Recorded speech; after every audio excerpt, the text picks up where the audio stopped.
Oh my gosh. Oh, guys, look at that land bus over there. Look at that thing. That thing is ridiculous. Hmm.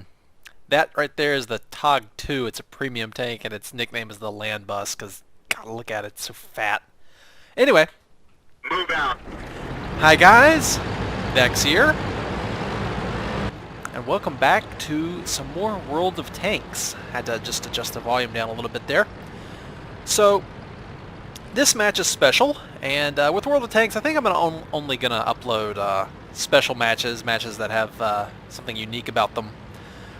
This match is special because I get the Reaper medal, and I wanted a record of it on the T25 AT. The Reaper medal you get by killing a certain number of tanks in a row using only one shot, which, depending on the tier, can be kind of hard. One thing that's helping me out this match, get the Reaper medal, I'm at the top of the tier list. There's a lot of lower tier stuff below me, which is weaker. Now, this match, I try to come in here and find... I'm going to switch it back to... Oh, no, that pauses it. How do I switch cameras? Left click? Yeah, there we go. I'm looking at that T25 over there. Gonna get a shot at him. Boom! Dead in one hit. But I'm trying to figure out where to go. Now, a lot of people on this map, they'll go to right over here where my mouse cursor is, the base on this side. And I'm like, no, let's try and take the path less traveled and getting an out of the way, offbeat spot where I can more easily ambush enemy tanks. So I come over here to grid E8 and I get in these bushes here. Yeah, there's a Stug. Can I see the Stug? I'm trying to look. Okay, I see him where he is. He's on the opposite side of that rock. If I cut to the right, I can get an angle on him. There he is. Get that Stug, get that Stug! Fire, fire, fire! There you go, got him. One shot. But where I am, I'm actually getting the enemy team as they cut across the swamps here. And I go back into my hiding spot and wait, like a spider in a hole. Now, I'm being a good sniper. The T25 AT is a sniper. That's what it's really supposed to do. Got him in one hit. If you see there, I did 730 damage to that guy with one shot. I'm pretty sure I hit his ammo rack right there, and that's what actually happened. Because my ammo here, can I see this in spectator mode? 105mm armor piercing. Normally does about 320 damage. Those are averages. It doesn't always do that, but yeah, it ain't doing no 720 damage. So I'm pretty sure I hit his ammo rack in his vehicle, and he exploded. Now I believe I sit here for a little while, and the guys, I'm worried about the southeast of the map, which is, I'll go back to, oh no, that's Paul's free camera, and look over here at that bridge. Now that SU-100Y over there, I'm a little worried about him holding that by himself. I kind of wish he would pull back and just defend and not try to sit there and trade hits. If he pulls back and forces them to come across the bridge, I'll be in a position to support him. But as you can see, oh, wait a minute. Yeah, as you can see here, for me to be able to shoot at those guys over there, they've really got to come out onto that bridge. And by that guy over there, what he's doing, he's just trading hits with them, and they're never going to come out that part. In fact, he's actually going to lose this exchange. Tank destroyers are not really supposed to be trading hits, and I just watched him. I see that he dies and realizes that my flank is no longer secure, so I've got to turn around and guard the bridge myself now, unfortunately. And yeah, let's go back to fixed camera so you can see what I'm seeing. I like that the replay system keeps a record of all of my movements in here, even to where I'm looking. I think that's kind of cool. There's a Stug right there on the field. Now to hit him, I'm going to have to come out of my cover and risk getting shot at, which is not necessarily, this is not a good thing, but I might be able to get him fast enough. Do I? Nope. Oh, wait a minute. He's backing up in a dumb way. I had a window there to shoot, and I didn't take it. Uh, I wasn't sure if he was going to actually back around the rock, although I think artillery gets him. Doesn't artillery get him here?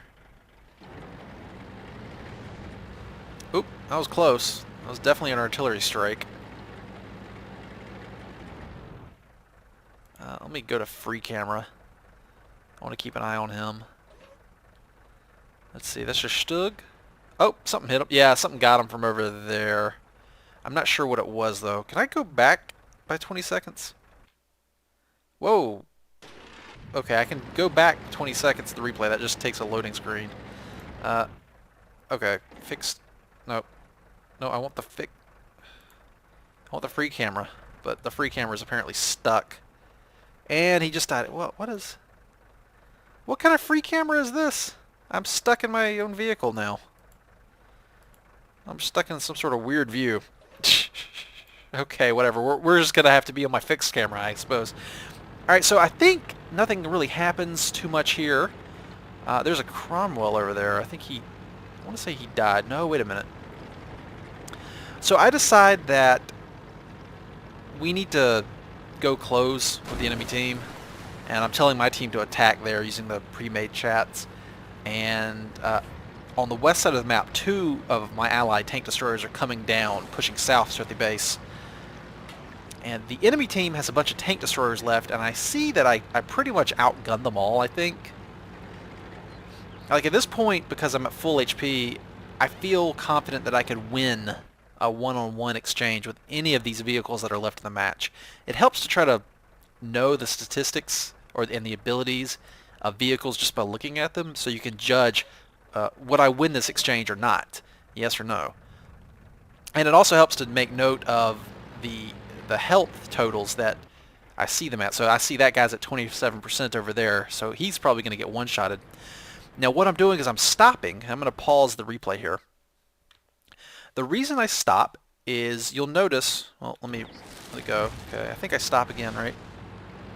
Here? No. Nope, I don't. Okay. Well, when I stopped, I have these 2 attachments to my tank. Binocular telescope, 25% view range for a stationary vehicle, and Camo Net reduces detection chance when the vehicle is stationary. So when I stop, I have to wait a few seconds for those to activate, and you'll actually see them turn, they'll highlight green once they're activated. So basically when this is activated, my view range picks up, and I can detect enemy tanks from farther out. So I basically stop and get those binoculars up to take a look around and extend my sensor range for my tank. So I'll go over here and I see this Cromwell, and I take a shot, but I unfortunately don't land the shot. Now, okay, I'm going to pause again and offer up some commentary. I wish it looks like my view is stuck like this when I go to the free view. But there's the Cromwell right there, and I'm not scared of him because he's at 15%, so I'm pretty sure I'm going to one-shot this guy. All right, now he makes a big mistake here. He charges at me, and I feel that I go to like 1/16th speed.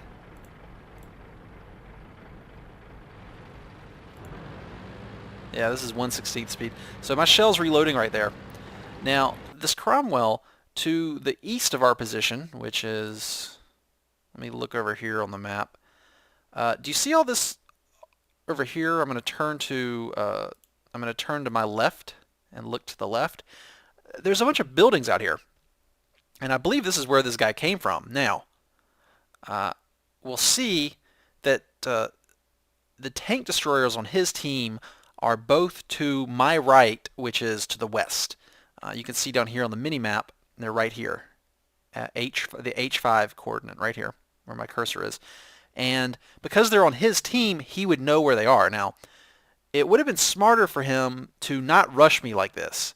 He should have turned around and gone back into the town and used these buildings as cover and put me in a position where if I turn towards him to the left, I'll expose the rear of my vehicle to the tank destroyers that are to my right now. And if I turn to face the tank destroyers to my right, then he can shoot at me from behind my tank. So he actually had a great chance to pincer me and put me between himself and the tank destroyers, but he doesn't, unfortunately. Well, fortunate for me, because I'm about to kill this guy. Uh, can we watch it at maybe 1/8 speed here, slow motion? So he hits me, and it does a little bit of damage, but the gun on the Cromwell is not too good. It looks like, I'm not sure what it is. It looks like a 75 millimeter of some description. But yeah, I wait to get a good shot at the side armor and then nail him right in the center, and he dies in slow motion. All right, that's pretty cool. I like watching this game in slow motion. So let's go back to normal speed here, and then I noticed that there's this guy coming up here, and he was coming to get a shot in at me. Then he sees that his partner's dead, and I'm already facing him and ready to shoot, so he backs off. I took a shot from one of the. Yeah, let me go to 1/4 speed, or I'll go to 1/2 speed. I'm taking fire from the Wolverine and Jagdpanther here. Neither of them have very large guns. The Jagdpanther and the Wolverine are both 75 millimeters of varying descriptions. The 75 millimeter, I'm not really worried about it doing too much heavy damage to me. So I'm sitting here. You'll notice that green outline has come up on my camo net and binoculars, so they're active, and I'm getting that boost to sensor range. Oh, I targeted that Wolverine, and I got in a shot off, but it probably went just above his engine plate. Wasn't really the best. It was a decent shot, and my shot can pretty much go anywhere in that. Oh, there's a nice tasty looking Jagdpanther 4. But my shot can go anywhere inside, and this is still at 1/4 speed. Inside that circle. Penetration. And I hit him. Nice hit. And then somebody else takes him out, and he's dead. And that's the end of that, I think. Yep. So that was a good match. This match I got 4 kills this match. I think it's really good. This other guy on my team, he actually got, in the Hellcat, he got 5 kills. So the two of us got the lion's share of kills for our team. I think we did really great. I think I'll attribute my success this match to a favorable tier matchup, but that comes and goes. You know, some matches you're one of the lesser tiers, and then other matches you're in the middle, sometimes you're on the top. But I think my position around here in the swamp, if you look at my cursor, I picked out a really good spot for myself. And I think when you're driving a tank destroyer, position is key, because the armor on this thing is not. The front armor can occasionally bounce some shells. The front armor is mediocre, and the side and rear armor may as well not be there. There's a few exceptions, and one of the exceptions I'm actually working towards right now. The T28 and the T95, I think that's what they're called. Yeah. But for the most part, you know, like 90% of the tank destroyers in the game have weak armor compared to tanks of the same tier. They make up for that by having usually bigger than average guns and better than average reloading times and better than average accuracy. But if they try to just trade hits back and forth with a tank of a similar tier, they're going to lose. So the tank destroyers are typically the long-range snipers. There's a few weird exceptions where they might have a really shorter range and inaccurate snub nose, like howitzer style gun that just flings out high explosive shells, and that is not the best for sniping with. I think my Stug actually had that, the 105 millimeter snub-nosed, short-barreled cannon on it, and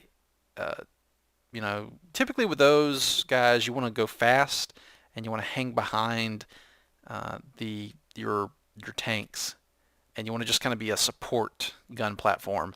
You still don't want to trade hits. Uh, you're just more of a like close range fire support than long range fire support. But you can still snipe. It's just weapons like that are more inaccurate. Anyway, but my point is that most tank destroyers are going to be your long range snipers of the game. So your position is key. And this is where knowing the map comes in really handy. And I got to be honest, I've just gotten back into the game. So there's a lot of new maps that I don't know the layout very well. And a lot of times on those, I'll just follow the other tank destroyers on my team in the hopes that they'll have played the map before and will already know at least decent, sniping spot, and I'll follow them. And typically that works out pretty well.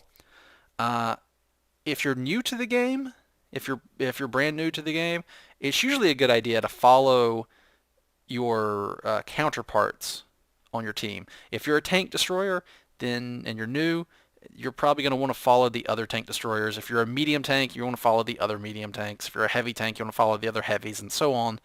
Um, uh, and that's usually a decent idea. Sometimes following the crowd will get you into a really dumb situation if they're dumb. But if you play the averages, typically your teammates, if you're brand new, will know more about the game than you. But anyway, so yeah, that was Reaper with 4 kills, and that awesome. Just a shout out to the other Hellcat there with 5 kills. He did great too. Actually, the other Hellcats too, 3 kills. Go tank destroyers. Woo, we're awesome. Anyway, thank you guys very much for watching. I hope you enjoyed this match. I thought it was pretty cool. I'm really happy with that position I picked out in the bushes. It gave me a good firing line both across the bridge and across the swamp, and I really helped shut down their push across the swamp. I got them right in the side as they were trying to come across, so I thought that was a good position. Anyway, thank you guys very much for watching. This has been some more World of Tanks on my channel. Until next time, take it easy.